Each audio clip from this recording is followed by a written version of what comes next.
Hello there, welcome to a live recording of a presentation on Laplace transform. In this presentation, we present the significance and the computation of simple Laplace transform using the definition. My name is Charles Waswanemsi. Our topic today, or this second part of our activities today, is to deal with Laplace transforms. And I think it's easier to start this way by saying, what is a Laplace transform? In other words, I'm asking a simple question. What kind of an animal is this thing called Laplace transform? Maybe to understand it a bit better, I will start this way, guys. If you are looking at a function of time, f of t equals to sine t. If you plot this function of time on a system of coordinates, the values of the function are going to be subset of the vertical line. So I label this f of t. And this horizontal will give you the independent variable t. And as you know, this sine t will be giving us a curve which starts this way, going that. In this case, I started simple at t equals to 0. But of course, we suppose that this curve starts from t minus infinity. But who has ever lived at minus infinity? No one, isn't it? Okay. So we can simply start at t0 here. We can make sense of what we're talking about, isn't it? But what is important here is the function of time here. What does it do? At each instant of time, it gives you this height from there to there. And this changes everywhere. Here, it gives you this amplitude from there to there. So as we're looking at the function of time on this axis, what we're seeing changes of amplitude with respect to the changes in the independent variable. So we're looking there as amplitude versus time. All together? Okay. But in engineering, we're not always interested in the variation of amplitude with respect to what? To time. We sometimes are interested in the variation of the amplitude of the signal, ft, with respect to frequency. In other words, we check how does the amplitude change with respect to change in frequency. So then, if I've got this function here, I'm basically in the time domain. I'm looking at the change of amplitude with respect to time. If I move on to frequency, and then I can say I'm in the frequency domain. So what is the process of doing a Laplace transform? The process of doing a Laplace transform is simply running across a signal or a time function between two worlds. Which world? The time world to the frequency world. Or that it can mean junk. And of course, junk is junk. Doesn't mean anything. And then the best thing now we can do is try to engage the mathematical process which does exactly that. What is that? Migrating a time function from a function of time, in this case an f of t, to a function of frequency. That's what I'm talking about there. In that way, this is little f of t, and this is capital letter F, where s is actually a complex variable, which is simply alpha plus omega I. In other words, a complex quantity, a complex number. And those who are shaking their complex numbers now say, what is this now? Altogether. So we're doing a Laplace transform as long as we're migrating a signal from there to there. How do we do it? Here is the story. Let's say I'm given a function y is equals to f of t. I want to get its Laplace transform. Its Laplace transform is going to be denoted, like I've already seen, it's going to be denoted with an fs. This is an integration problem. That's why I said, guys, revise your integration. What is it? It is simple an integral from 0 to time infinity, now is a limited period of time, of e to the power minus st. At this moment, really don't worry about what s is, but just keep in mind that it's a complex quantity. Altogether, multiplied by f of t dt. And if you look at that, already this suggests integration by parts. Altogether. So now, this is basically the formula. Like usually, the way I start my teaching, I start with the simplest thing which everybody understands, hoping that I'm going to keep a lot of people along the way, but it depends on what you bring here. If you bring nothing, you are going to be lost immediately. Let's start with the simplest function. For you, which one is the simplest function in your life? the simplest function. Come again? E to the power? I didn't hear what I said. Give me the simplest type of function which you consider the simplest function in your life. Guys, the simplest type of function which you've ever dealt with, what is it? It's a constant function. Why is it so simple? I evaluate it everywhere. I know what is going to be the value. F of t is equal to 5. Constant function. F of t equals to 5 in particular. But I can simply take it as f of t equals to a c. If I draw it on the curve, I just need to look where c is. I just go and mark where c is. Then I draw a horizontal line. That's the simplest function. This is the function where I can say this is c times t to the power 0. We start counting from 0. Yes or no? Okay. So now let's do this kind of a calculation. What I'm going to do now, I'm going to say fs of this constant function is an integral of from 0 to t of what? Of e to the power minus st multiplied by the constant function. In this case, I'll put c, not 5, because if I put 5, somebody's going to ask me what do you do when you put a 7. And then the other person is going to ask me what do you do when you put 0.5. So I put a c to say I'm covering c, all the numbers possible. And the c here is a real number, because I'll consider that I'm dealing with the real valued function. So then, but what I know, these are the things which you should know from here. What we know is, when we've got integration with numbers here and there, we call them limits of integration. And then if you've got something like this, from a to b of f of x, I'll use x here, just for a change. And then you're looking for this. We know what this thing means. It normally means the area under the curve between numbers a and the b. And this integration is not going to give you any integral plus c. It's going to give you a value. And that value is a numerical value which is numerically equal to the area under this curve here. And the evaluation of this integral, what you simply need to do, you simply need to search for a function, capital letter f of x, and then you write a line here which says a to b. Where did you get this function from? You must make sure that this function, capital letter f of x, which you have, when you differentiate it with respect to x, the condition must be that the answer is f of x. In other words, what appears under the integral here must be a derivative of some function, capital letter f of x. So once you have done that, the value you calculate it by doing f of b minus f of a. That is going to give you a numerical value. And that numerical value usually is equal to the area here. Numerical, remember area is given in square units. But this value here, its value, if it's 2, the area under the curve of the function between a and b would be 2 square units, whatever units you are using. Altogether. Then we have to take this kind of a situation to here. But the problem is there at infinity. Who has ever counted to infinity? No one. So how can you evaluate a function at infinity? Very bad. Altogether. Okay. Listen to me. If you don't understand the integration and what I'm talking about, and you don't understand real numbers, all what I'm saying does not make sense at all. Infinity, in the first place, is not a number.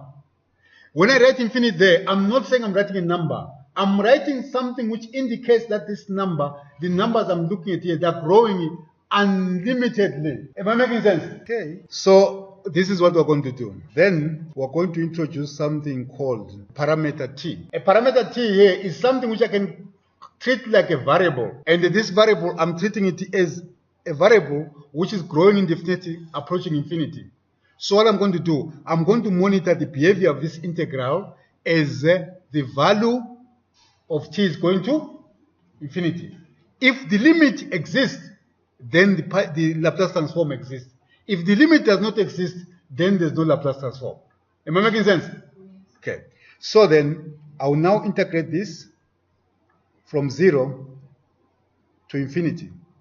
And now I'm integrating c multiplied by e to the power minus st dt.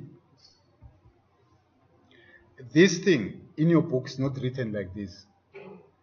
And I'm telling you, I'm really honest with you, what is in your book conflicts what I've got about real numbers.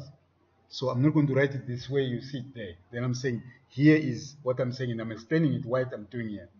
I can't evaluate the function at infinity. What I do, I can evaluate it at a value t, but then let that t approach infinity, and I calculate the limit. If the limit exists, I've got a transform. If it doesn't exist, I don't have a transform. Simple. But integration tells me that if I've got an integral, a constant and an integral sign, I can take it outside the integral. And also limits tell me that if I've got a constant in a limit, I can take constant outside the limit. So what I've got here is simple as c times the limit as t is approaching infinity of this integral. This is the simplest one. Why? It doesn't take us to integration by parts. We've got only one function. Altogether. Okay. So then the integral of this is simply, e to the power minus st over minus s. I will refer you to the tables which I gave you before, and I briefly discussed with you how you do this thing. When we said a derivative of a function is the derivative of the immediate function multiplied by the derivative of the argument. In other words, you must know this immediate derivative, this standard derivative. Then on the other side of the coin, we say the integral of a function is the integral of the immediate function, the standard integral of the immediate function divided by derivative of the argument. Altogether, if you look at these two things, when you're differentiating, there's a derivative of argument. When you're integrating, there's a derivative of argument. Then the slogan says, mathematics and alcohol do not mix. So don't drink and derive. Altogether. Yeah, you'll find that on my door. It's not an insult, it's just an emphasis. Make sure that you're careful with your differentiation and your integration. Altogether. Okay. So that's that. So now here, what we do exactly the same thing here. 0 to what? To t. What are we doing there? We are mimicking this. Altogether. We don't have infinity here. We're mimicking this. Then what do? We say this is equal to c times. Then limit as t is approaching infinity. What do? We then do exactly this. We've got our common denominator here as minus s. There is a common denominator. There is no common numerator. So what do now?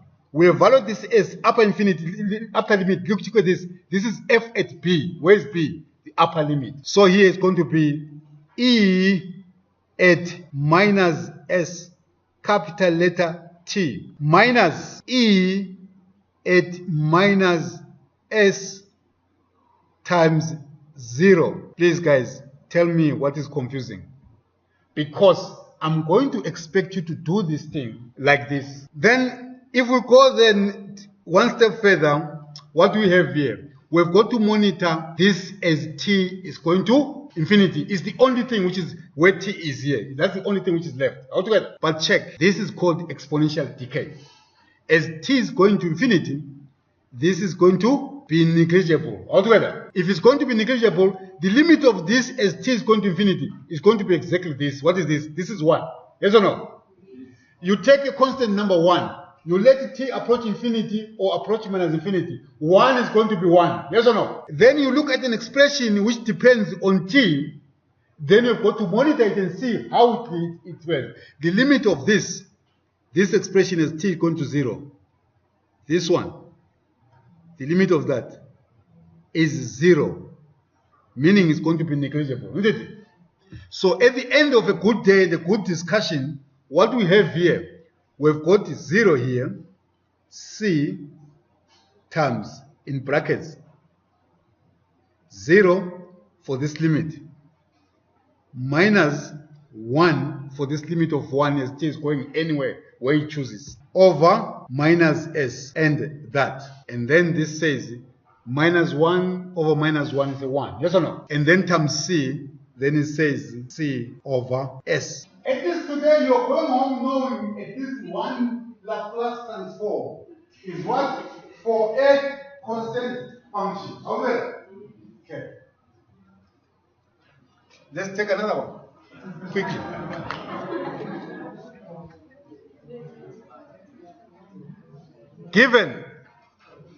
Given f of t is equals to t. Guys, notice the constant function t was power 0, isn't it? Now t is equal to t power 1. All together? Okay. Then, sometimes we do this. Laplace transform of f of t. That's how it's read. You write L like that, saying Laplace transform of that. But normally, I don't write this thing this way because just got too many things to write. Why? Because all human beings are naturally lazy. That's why they all want to do things the easiest way. So then I'll just write this one for myself. Not for myself. That's what people do normally. Things you can abbreviate altogether. Abbreviation for what? For convenience.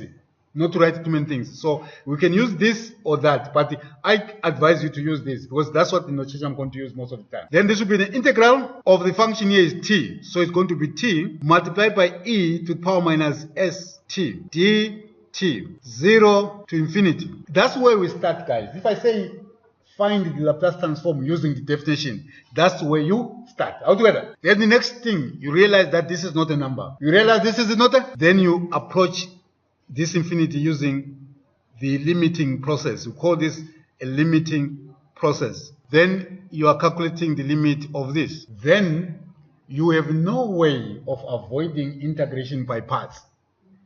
So advice is go and revise integration by parts. Otherwise, the universal goodness shall mourn. Let's go. This is how we do integration by parts. This is how I do it myself. I normally see here that there are two functions here. There's a function which I can differentiate constantly one after the other, and it comes to 0. I'll make it u. That's t. Because t, I can differentiate once, it's going to be constant. Differentiate next, going to be 0. I'll make that function u. Then I'll make u prime. Then that function will be 1. Then I'll get this other one as v prime as e to the power minus s. If you wonder where I'm taking these things in, I'm taking them from the formula for integration by parts, which I assume you know. I'm sorry if you don't know it, because when I'm saying I assume you know, you might feel like it's an insult. Do you see that?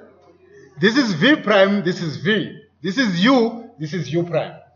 I write them like, listen guys, I'm telling you what I do. The kind of organization I go through to make me see things easily. For myself, if you've got yours, just make sure it gets you to the right answer. Altogether. This is my answer, this is my way, this is what I teach my students. I'm not forcing you to use this thing. I'm just showing you my experience and how I'm doing it. So then what do you do after that? I go this way. Diagonally. I put these two under the integral sign. Already, I've suggested the integral sign there. I put these two under the integral sign. In between here, there will be minus sign. And these two, they're going to be multiplied. These two, they're multiplied. I don't want to write it like that because now that multiplication sign is confusing me when I'm already confused. So these two are going to be multiplied. Yes or no? So what I'm going to do here, I'm going to write limit t going to infinity. Guys, I multiply these two diagonally. Forget about this. Forget about this, isn't it? You're going to work only with things on that side of the diagonally. Forget about this. Forget about this. Guys, what is encircled there, you forget about it. You work on things from the diagonal on the other side. What do you do? The diagonally you multiply. I multiply those two, then I get t e to the power minus s t all over minus s. Now, under integral sign, look, all these things are coming in is products. This times that here. Then this times that under the integral sign. That's why you say these are on the right of the sign. All this goes under the integral sign. So it to be 1 times that. But real numbers, 1 multiplying anything, it leaves exactly as it is, isn't it? And there's a minus sign before that. Seeing this minus sign is going to be a plus. So it's going to be a plus. Normally the formula is with a minus. All together? Okay. So then it's a plus there. So what do we have there? Under integral sign here, we have what? We have, this is 0 to t. Under integral sign now, outside here we've got 1 over s. And now, and here, I can write here 0 to t for the evaluation which I'm waiting for here. Do you remember? The evaluation which we're waiting to here. And then we close our square bracket there. Then I'll continue and say limit t going to infinity. The integral here is exactly the integral we saw before, which is this one. Do you see that? Is this one. So what's going to happen here is going to be t e minus st over minus s minus, just check, e to the power minus s t over s squared. Close the brackets, 0 to t. Guys, listen to me. If you're saying that this writing is confusing, if there's something which is confusing there, I'm really sorry, but I'm trying my best to put this thing as clear as can be. I really don't believe that can be clearer than that. If you find a which is clearer than that, guys, come to me, I'll give you a break. Let's go. Evaluating this, we're going to have limit as t is approaching infinity. Look what I'm going to do here. I'm going to evaluate the upper limit there. Upper limit is going to give me. Are we together there, guys? Make sure you don't remain behind. Are we together? Okay. Then what is next? The next thing is, if I let my t tend to infinity here, this exponential thing will decay. Guys, if we multiply a very big number, never mind how big, you multiply it by something which tends to 0, the answer tends to 0. So this, as t is going to infinity, this is going to approach 0 as fast as it can. And then when you come here, same story. This is going to go to infinity, to 0 as fast as it can. So this term, totally, it tends to 0. And when you come here, there's a 0 here multiplying a 1. This becomes exactly equal to 0. It doesn't approach 0. It's exactly equal to 0.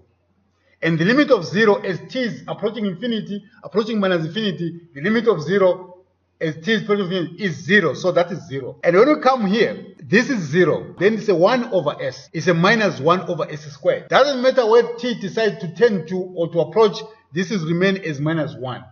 This minus 1, seeing this minus 1, this comes 1 over s squared. That's that. And then I'm telling you what you're going to see in your book when you go to what we call tables of Laplace transform. This is what you're going to see. You are going to see that a Laplace transform of a function like this is simple something like n factorial over s to the power n plus 1. I am expecting you to know what is factorial. So in this case, a Laplace transform of a t where n is equals to 1. This is going to be 1 factorial over s1 plus 1. But as you all know, or as we all were expected to know, that 1 factorial is equals to 0 factorial is equals to 1. Then this is 1 over s squared, exactly what you've got here. So what I'm doing here, I'm summarizing what we do with all the powers of t all together. And then at that point, guys, we can say we've learned how to calculate a Laplace transform of all the polynomials. Because an integral of a sum is a sum of integrals. So if we had t here plus c, then the Laplace transform of this will simply be the Laplace transform of t, which will give us 1 over s squared, plus of c, it will be c over s. Then we can add it to one common, with the common denominator and say s squared here, and then say 1 plus c s. That will be a Laplace transform. So guys, I think we know what it is now. In this case, what did I say? I said s was a frequency variable. I said it was alpha plus omega I. Omega is actually taken as 2 pi f. That's why we call it a frequency variable. It's not a real number. This thing is a complex number. All together. So what I want to do now, I want you to go to your book and look at the tables of Laplace transform, because there's no way we're going to sit down and calculate the Laplace transform of all the functions which are available. They have been already calculated. What we're going to do, we're now going to learn how to use the tables of Laplace transform in order to be able to solve differential equations using Laplace transform.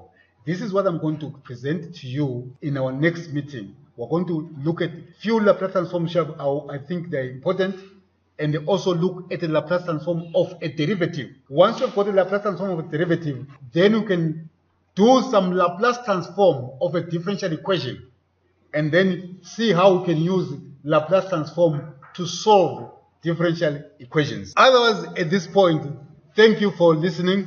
My name is Charles Walsfani Msipa.